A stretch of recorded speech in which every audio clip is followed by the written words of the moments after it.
నందిని కనిపించింది అత్తయ్య అని చెప్పేసి పావని జయంతిని అడుగుతుండగా అక్కడే ఎక్కడో ఉంటుంది చూడక్క అని చెప్పేసి వాసు అంటుండగా నందిని అఖిల్ గదిలోకి వెళ్ళడం నేను చూశానని చెప్పేసి దమయంతి అంటుంది. అఖిల్ గది దగ్గరికి అందరు కలిసి వచ్చిన తర్వాత డోర్ కొట్టిన తర్వాత నందిని డోర్ ఓపెన్ చేస్తుంది.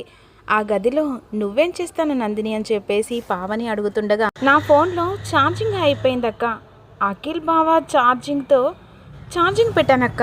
నువ్వు ఫోన్కి ఛార్జింగ్ పెట్టడానికి వెళ్ళావా లేకపోతే అఖిల్తో అని చెప్పేసి ఇక ఏదోలా మాట్లాడుతూ ఉంటుంది దమయంతి. అప్పుడు వెంటనే అర్థం చేసుకున్న నందిని కాస్త మర్యాదగా మాట్లాడు వదినా అని చెప్పేసి అంటుంది. వెంటనే పావని ఏమంటున్నావు దమయంతి అని చెప్పేసి అంటుండగా వయసులో ఉన్న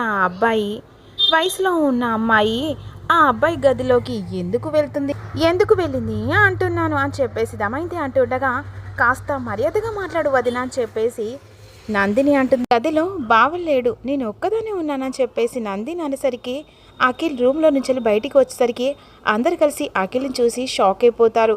ఇక నందిని చెప్పిన మాట అబద్ధం అని చెప్పేసి దమయంతి అలాగే చూస్తూ ఉంటుంది. మరి అప్కమింగ్లో ఏం జరగబోతుంది? నందిని మీద అపార్థం చేసుకున్న దమయంతి ఏం మాట్లాడుతుంది? వాసు ఎలాంటి సమాధానం చెప్పబోతుందో తెలుసుకోవాలనుకుంటే వచ్చే అప్కమింగ్లో తెలుసుకుందాం. మిస్ కాకుండా లైక్ మాత్రం మర్చిపోకండి ఫ్రెండ్స్, ప్లీజ్ లైక్ మాత్రం మర్చిపోతుంది.